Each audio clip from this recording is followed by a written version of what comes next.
In the heart of the Roaring Twenties, a man named Al Capone rose to power in the underworld of Chicago.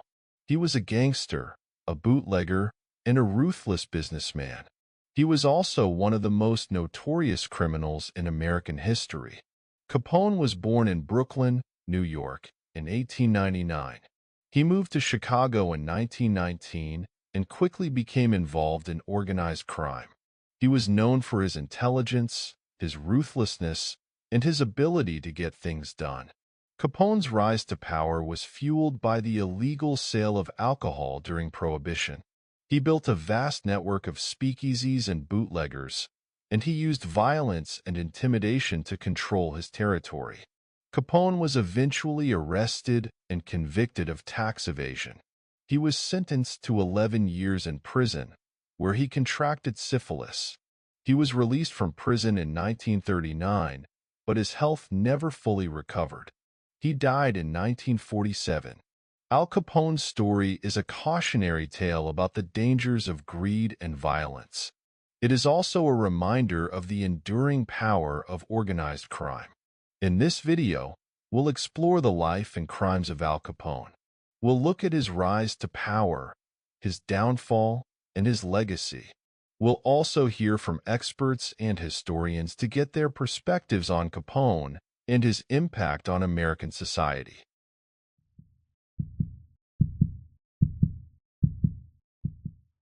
Alphonse Gabriel Capone was born in Brooklyn, a borough of New York City, on January 17, 1899.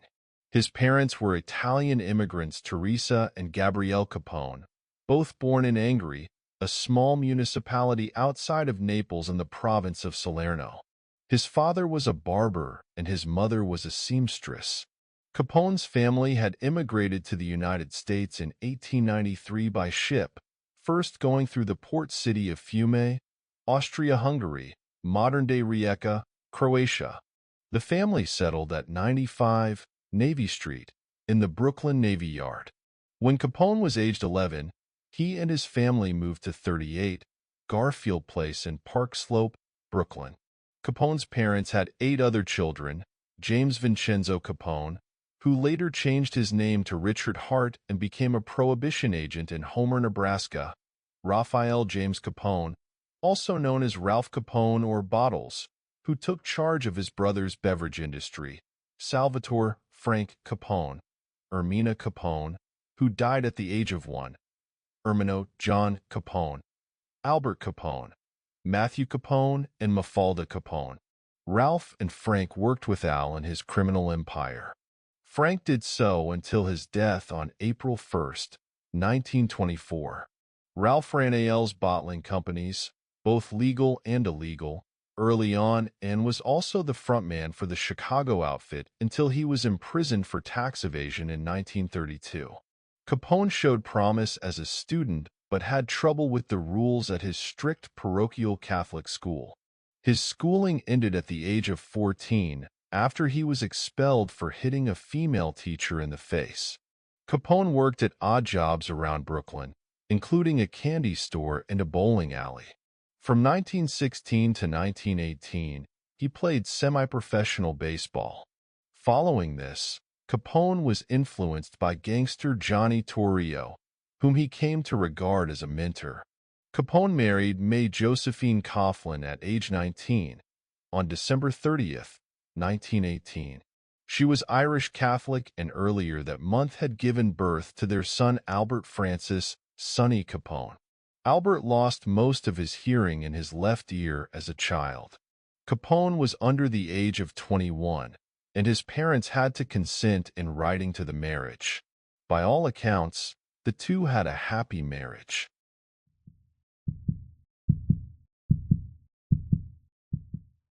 Capone initially became involved with small-time gangs that included the Junior 40 Thieves and the Bowery Boys. He then joined the Brooklyn Rippers, and then the powerful 5 Points gang based in Lower Manhattan. During this time, he was employed and mentored by fellow racketeer Frank Aiello, a bartender in a Coney Island dance hall and saloon called the Harvard Inn.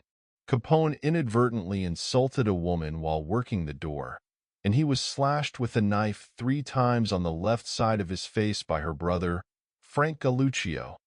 The wounds led to the nickname Scarface, which Capone loathed. The date when this occurred has been reported with inconsistencies.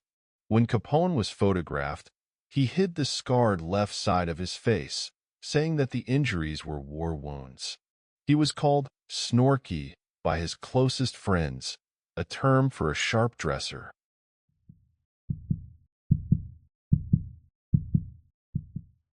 In 1919, Capone left New York City for Chicago at the invitation of Torrio, who was imported by crime boss James "Big Jim" Colosimo as an enforcer. Capone began in Chicago as a bouncer in a brothel, which is thought to be most likely where he contracted syphilis. Capone was aware of being infected at an early stage, and timely use of salvarsan probably could have cured the infection, but he apparently never sought treatment. In 1923, Capone purchased a small house at 7244 South Prairie Avenue in the Park Manor neighborhood in Chicago's South Side for $5,500. As originally reported in the Chicago Tribune, hijacker Joe Howard was killed on May 8, 1924, after he tried to interfere with the Capone bootlegging business. In a 1936 article highlighting Capone's criminal career, the Tribune erroneously reported the date as May 7, 1923. In the early years of the decade, Capone's name began appearing in newspaper sports pages where he was described as a boxing promoter. Torrio took over Colosimo's criminal empire after the latter's murder on May 11, 1920, in which Capone was suspected of being involved. Torrio headed an essentially Italian organized crime group that was the biggest in Chicago, with Capone as his right-hand man. Torrio was wary of being drawn into gang wars and tried to negotiate agreements over territory between rival crime groups. The smaller North Side gang, led by Dino Banyan, came under pressure from the Jenna brothers who were allied with Torrio. O'Banion found that Torrio was unhelpful with the Jenna's encroachment, despite his pretensions to be a settler of disputes. In a fateful step, Torrio arranged the murder of O'Banion at his flower shop on November 10, 1924. This placed Hemi Weiss at the head of the gang, backed by Vincent Drucci and Bugs Moran. Weiss had been a close friend of O'Banion, and the North Siders made it a priority to get revenge on his killers. During Prohibition, Capone was involved with Canadian bootleggers who helped him smuggle liquor into the U.S. When Capone was asked if he knew Rocco Perry, billed as Canada's King of the Bootleggers, he replied, "Why? I don't even know which street Canada is on." Other sources claim that Capone had certainly visited Canada, where he maintained some hideaways, although the Royal Canadian Mounted Police states that there is no evidence that he ever set foot on Canadian soil.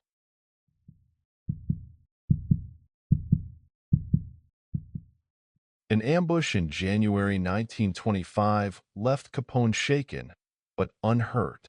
12 days later, Torrio was returning from a shopping trip when he was shot several times.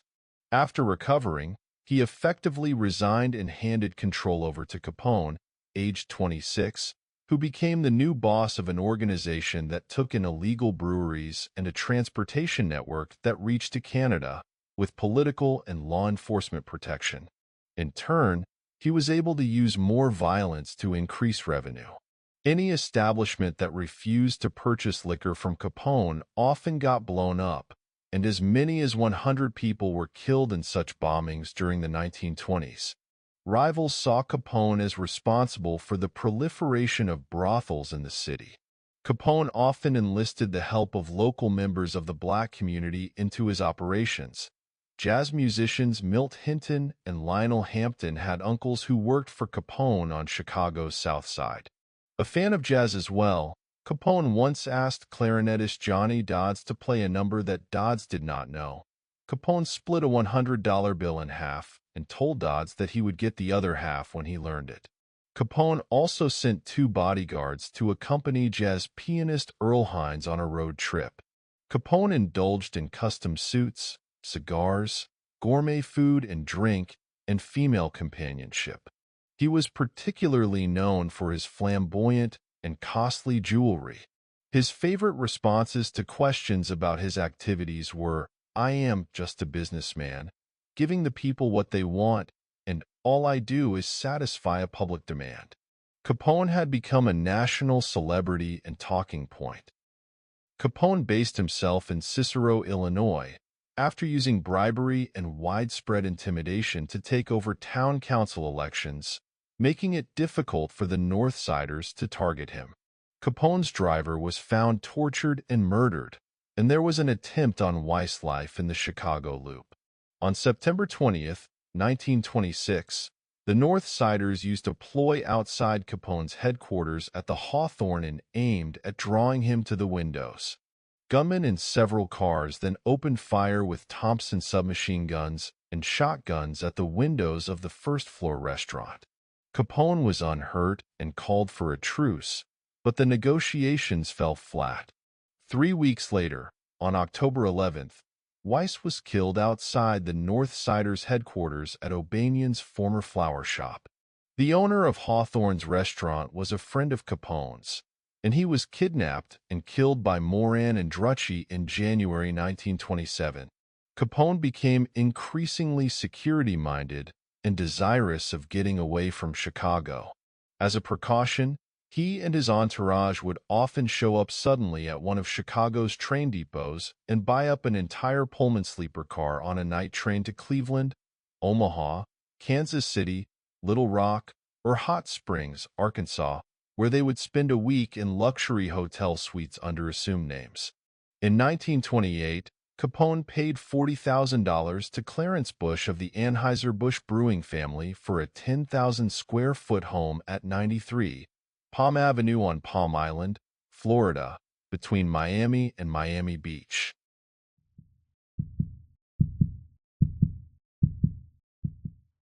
In November 1925, Antonio Lombardo, who was Capone's consigliere, was named head of the Unione Siciliana, a Sicilian-American benevolent society that had been corrupted by gangsters. An infuriated Joe Aiello, who had wanted the position himself, believed Capone was responsible for Lombardo's ascension and resented the non-Sicilians' attempts to manipulate affairs within the Unione. Aiello severed all personal and business ties with Lombardo and entered into a feud with Capone. Aiello allied himself with several of Capone's enemies, including Jack Zuda, who ran vice and gambling houses together.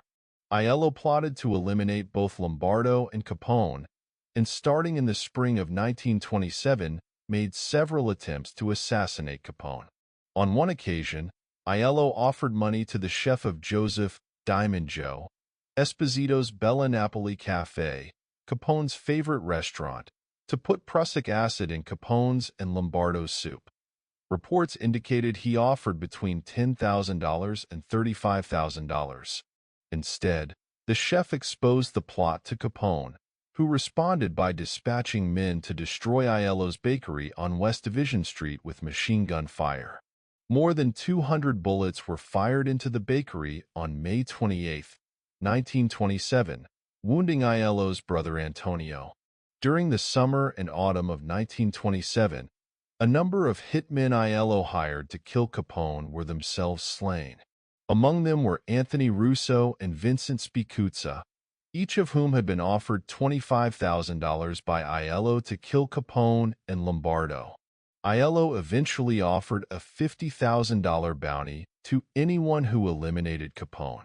At least 10 gunmen tried to collect on the bounty, but ended up dead. Capone's ally Ralph Sheldon attempted to kill both Capone and Lombardo for Aiello's reward, but Capone henchman, Frank Nitti, had an intelligence network that learned of the transaction and had Sheldon shot in front of a West Side hotel, although he survived the incident. In November 1927, Aiello organized machine gun ambushes across from Lombardo's home and a cigar store frequented by Capone, but those plans were foiled after an anonymous tip led police to raid several addresses and arrest Milwaukee gunman Angelo Lamancio and 4 other Aiello gunmen. After the police discovered receipts for the apartments in Lamanccio's pockets, he confessed that Aiello had hired him to kill Capone and Lombardo, leading the police to arrest Aiello himself and bring him to the South Clark Street police station. Upon learning of the arrest, Capone dispatched nearly 24 gunmen to stand guard outside the station and await Aiello's release. The men made no attempt to conceal their purpose there, and reporters and photographers rushed to the scene to observe Aiello's expected murder. When released, Aiello was given a police escort out of the station to safety. He later failed to make a court appearance after his attorney claimed he suffered a nervous breakdown. Aiello disappeared with some family members to Trenton, New Jersey, where he continued his campaign against Capone.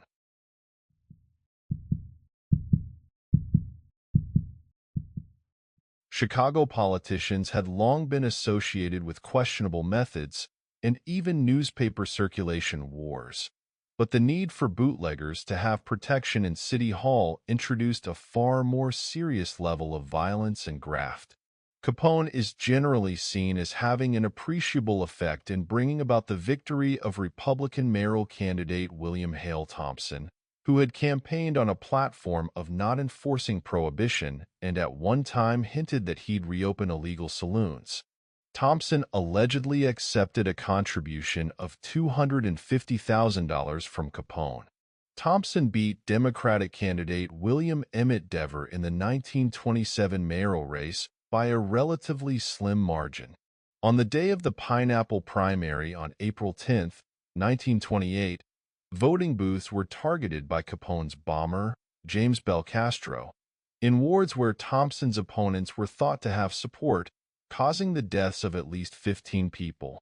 Belcastro was accused of murdering lawyer Octavius Grenady, an African-American who challenged Thompson's candidate for the black vote, and was chased through the streets on polling day by cars of gunmen before being shot dead. 4 policemen were among those charged along with Belcastro, but all charges were dropped after key witnesses recanted their statements. An indication of the attitude of local law enforcement toward Capone's organization came in 1931 when Belcastro was wounded in a shooting. Police suggested to skeptical journalists that Belcastro was an independent operator.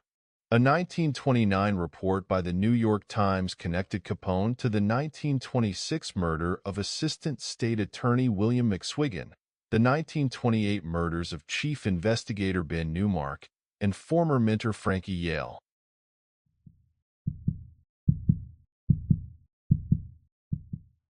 Capone was widely assumed to have been responsible for ordering the 1929 St. Valentine's Day massacre, despite being at his Florida home at the time of the massacre.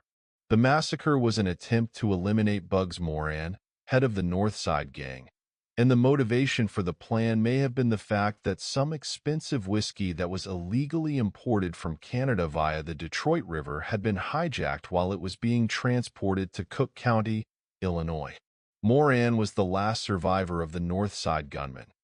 His succession had come about because his similarly aggressive predecessors, Weiss and Vincent Drucci, had been killed in the violence that followed the murder of original leader Dino Banyan. To monitor their targets' habits and movements, Capone's men rented an apartment across from the trucking warehouse and garage at 2122 North Clark Street, which served as Moran's headquarters. On the morning of Thursday, February 14, 1929, Capone's lookout signaled 4 gunmen, disguised as police officers, to initiate a police raid. The faux police lined the 7 victims along a wall and signaled for accomplices armed with machine guns and shotguns. Moran was not among the victims. Photos of the slain victims shocked the public and damaged Capone's image. Within days, Capone received a summons to testify before a Chicago grand jury on charges of federal prohibition violations, but he claimed to be too unwell to attend. In an effort to clean up his image, Capone donated to charities and sponsored a soup kitchen in Chicago during the Depression. The St. Valentine's Day massacre led to public outcry about Thompson's alliance with Capone. and this was a factor in Anton Cermak winning the mayoral election on April 6, 1931.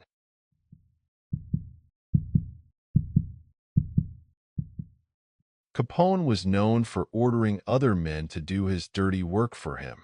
In May 1929, one of Capone's bodyguards, Frank Rio, uncovered a plot by three of his men, Albert Anselmi, John Scalise, and Joseph Junta. They had been persuaded by Aiello to depose Capone and take over the Chicago outfit. Later on, Capone beat the men with a baseball bat and then ordered his bodyguards to shoot them, a scene that was included in the 1987 film The Untouchables. Deirdre Bair, along with writers and historians such as William Elliott Hazelgrove, have questioned the veracity of the claim. Bair questioned why three trained killers could sit quietly and let this happen, while Hazelgrove stated that Capone would have been hard-pressed to beat three men to death with a baseball bat, and that he would have instead let an enforcer perform the murders. However, despite claims that the story was first reported by author Walter Noble Burns in his 1931 book, The One-Way Ride, The Red Trail of Chicago Gangland from Prohibition to Jake Lingle, Capone biographers Max Allen Collins and Brad Schwartz have found versions of the story in press coverage shortly after the crime. Collins and Schwartz suggest that similarities among reported versions of the story indicate a basis in truth, and that the outfit deliberately spread the tale to enhance Capone's fearsome reputation. George Meyer, an associate of Capone's, also claimed to have witnessed both the planning of the murders and the event itself. In 1930, upon learning of Aiello's continued plotting against him, Capone resolved to finally eliminate him. In the weeks before Aiello's death, Capone's men tracked him to Rochester, New York, where he had connections through Buffalo crime family boss Stefano Megadino, and plotted to kill him there, but Aiello returned to Chicago before the plot could be executed. Aiello, angst-ridden from the constant need to hide out and the killings of several of his men, set up residence in the Chicago apartment of Unione Siciliana treasurer Pasquale Patsy Presto Giacomo at 205 North Colmar Avenue. On October 23, upon exiting Presto Giacomo's building to enter a taxicab, a gunman in a second-floor window across the street started firing at Aiello with a submachine gun. Aiello was said to have been shot at least 13 times before he toppled off the building steps and moved around the corner, attempting to move out of the line of fire. Instead, he moved directly into the range of a second submachine gun, positioned on the third floor of another apartment block, and was subsequently gunned down.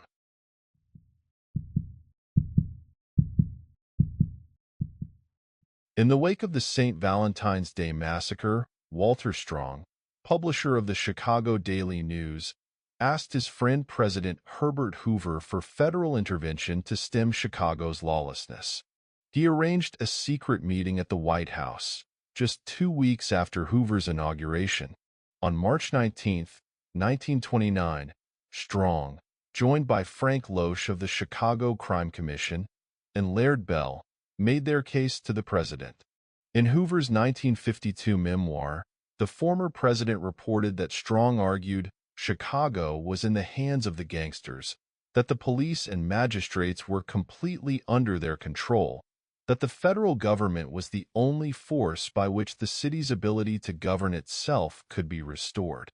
At once I directed that all the federal agencies concentrate upon Mr. Capone and his allies. That meeting launched a multi-agency attack on Capone.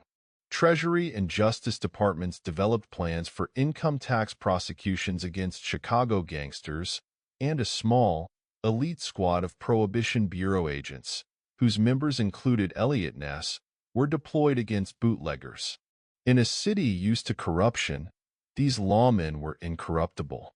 Charles Schwartz, a writer for the Chicago Daily News, dubbed them untouchables. To support federal efforts, Strong secretly used his newspaper's resources to gather and share intelligence on the Capone outfit.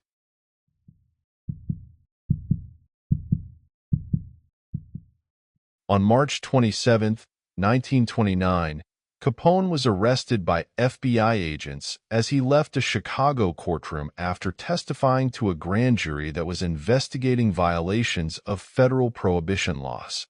He was charged with contempt of court for feigning illness to avoid an earlier appearance. On May 16, 1929, Capone was arrested in Philadelphia, Pennsylvania, for carrying a concealed weapon. On May 17, 1929, Capone was indicted by a grand jury and a trial was held before Philadelphia Municipal Court Judge John Walsh. Entering a guilty plea by his attorney, Capone was sentenced to a prison term of 1 year. On August 8, 1929, Capone was transferred to Philadelphia's Eastern State Penitentiary.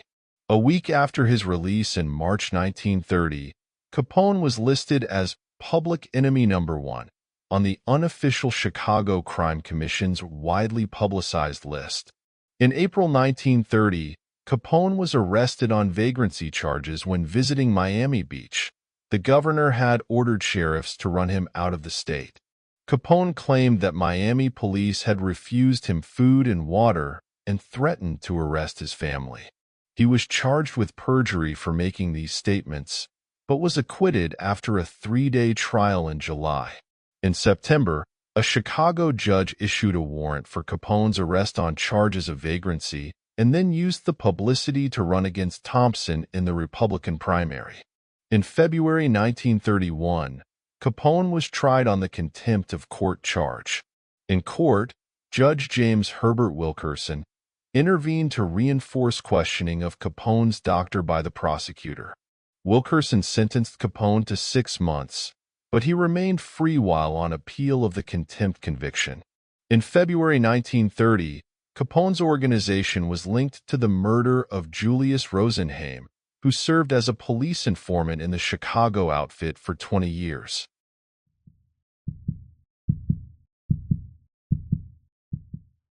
U.S. Assistant Attorney General Mabel Walker Willebrand is said to have originated the tactic of charging obviously wealthy crime figures with federal tax evasion on the basis of their luxurious lifestyles.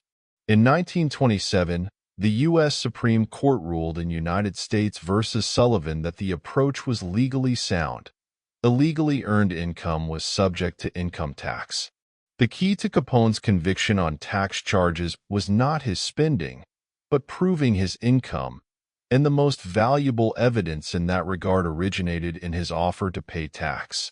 Ralph, his brother and a gangster in his own right, was tried for tax evasion in 1930. Ralph spent the next 18 months in prison after being convicted in a 2-week trial over which Wilkerson presided. Seeking to avoid the same fate, Capone ordered his lawyer to regularize his tax position, and although it was not done, his lawyer made crucial admissions when stating the income that Capone was willing to pay tax on for various years, admitting income of $100,000 for 1928 and 1929, for instance. Hence, without any investigation, the government had been given a letter from a lawyer acting for Capone conceding his large taxable income for certain years he had paid no tax on. On March 13, 1931, Capone was charged with income tax evasion for 1924 in a secret grand jury. On June 5, 1931, Capone was indicted by a federal grand jury on 22 counts of income tax evasion from 1925 through 1929. He was released on $50,000 bail. Capone was then indicted on 5,000 violations of the Volstead Act, which was prohibition laws. On June 16, 1931, at the Chicago Federal Building in the courtroom of Wilkerson, Capone pleaded guilty to income tax evasion and the 5,000 Volstead Act violations as part of a 2.5-year prison sentence plea bargain. On July 30, 1931, Wilkerson refused to honor the plea bargain, and Capone's counsel rescinded the guilty pleas. On the second day of the trial, Wilkerson deemed that the 1930 letter to federal authorities could be admitted into evidence, overruling objections that a lawyer could not confess for his client. Wilkerson later tried Capone only on the income tax evasion charges, as he determined they took precedence over the Volstead Act charges. Much was later made of other evidence, such as witnesses and ledgers, but these strongly implied Capone's control rather than stating it. Capone's lawyers, who had relied on the plea bargain Wilkerson refused to honor, therefore had mere hours to prepare for the trial, ran a weak defense focused on claiming that essentially all his income was lost to gambling. This would have been irrelevant regardless, since gambling losses can only be subtracted from gambling winnings, but it was further undercut by Capone's expenses, which were well beyond what his claimed income could support. Wilkerson allowed Capone's spending to be presented at very great length. The government charged Capone with evasion of $215,000 in taxes on a total income of $1,038,654 during the 5-year period. Capone was convicted on 5 counts of income tax evasion on October 17, 1931, and was sentenced a week later to 11 years in federal prison, fined $50,000 plus $7,692 for court costs, and was held liable for $215,000 plus interest due on his back taxes. The contempt of court sentence was served concurrently. New lawyers hired to represent Capone were Washington-based tax experts. They filed a writ of habeas corpus based on a Supreme Court ruling that tax evasion was not fraud, which apparently meant that Capone had been convicted on charges relating to years that were actually outside the time limit for prosecution. However, a judge interpreted the law so that the time that Capone had spent in Miami was subtracted from the age of the offenses, thereby denying the appeal of both Capone's conviction and sentence.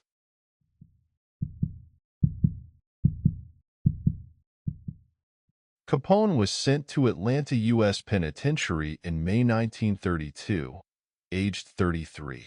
Upon his arrival at Atlanta, Capone was officially diagnosed with syphilis and gonorrhea. He was also experiencing withdrawal symptoms from cocaine addiction, the use of which had perforated his nasal septum.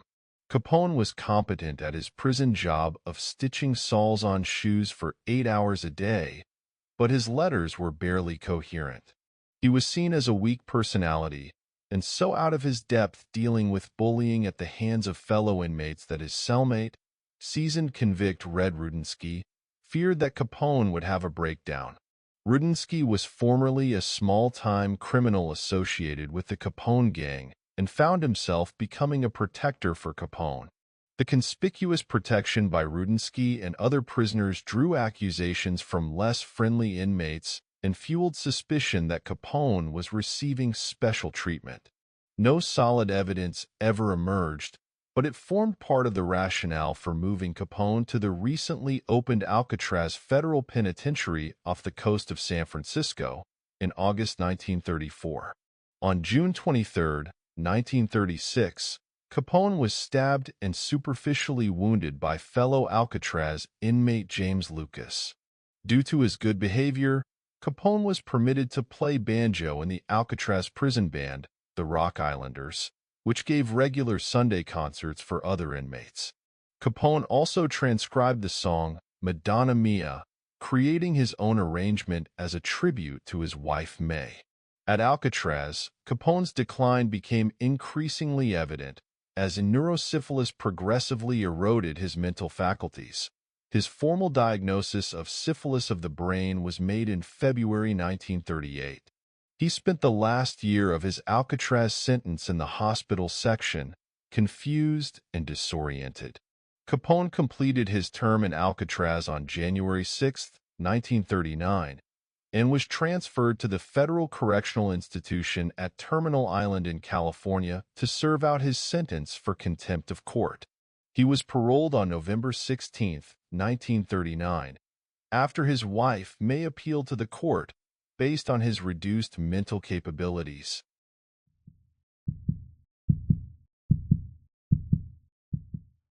The main effect of Capone's conviction was that he ceased to be boss immediately on his imprisonment, but those involved in the jailing of Capone portrayed it as a considerable undermining of the city's organized crime syndicate.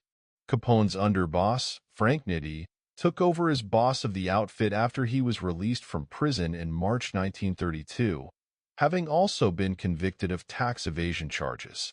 Far from being smashed, the outfit continued without being troubled by the Chicago police, but at a lower level and without the open violence that had marked Capone's rule.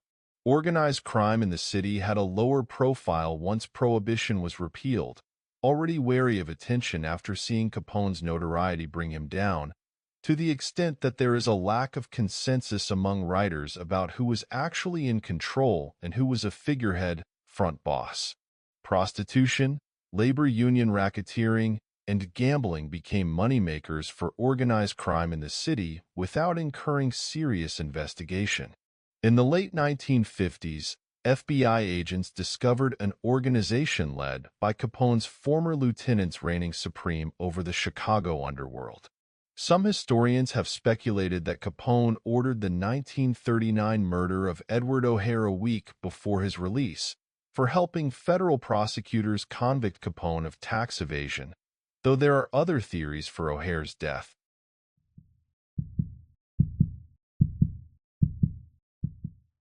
Due to his failing health, Capone was released from prison on November 16, 1939, and referred to Johns Hopkins Hospital in Baltimore for the treatment of syphilitic paresis. Because of his unsavory reputation, Johns Hopkins refused to treat him, but Baltimore's Union Memorial Hospital did. Capone was grateful for the compassionate care that he received and donated 2 Japanese weeping cherry trees to Union Memorial Hospital in 1939. After a few weeks of inpatient and outpatient care, on March 20, 1940, a very sickly Capone left Baltimore and traveled to his mansion in Palm Island, Florida. In 1942, after mass production of penicillin was started in the United States, Capone was one of the first American patients treated by the new drug. Though it was too late for him to reverse the damage to his brain, it did slow down the progression of the disease. In 1946, his physician and a Baltimore psychiatrist examined him and concluded that Capone had the mentality of a 12-year-old child. He spent the last years of his life at his Palm Island mansion, spending time with his wife and grandchildren. On January 21, 1947, Capone had a stroke. He regained consciousness and started to improve, but contracted bronchopneumonia.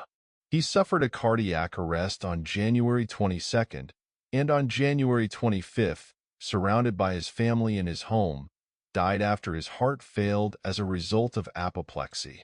His body was transported back to Chicago a week later, and a private funeral was held.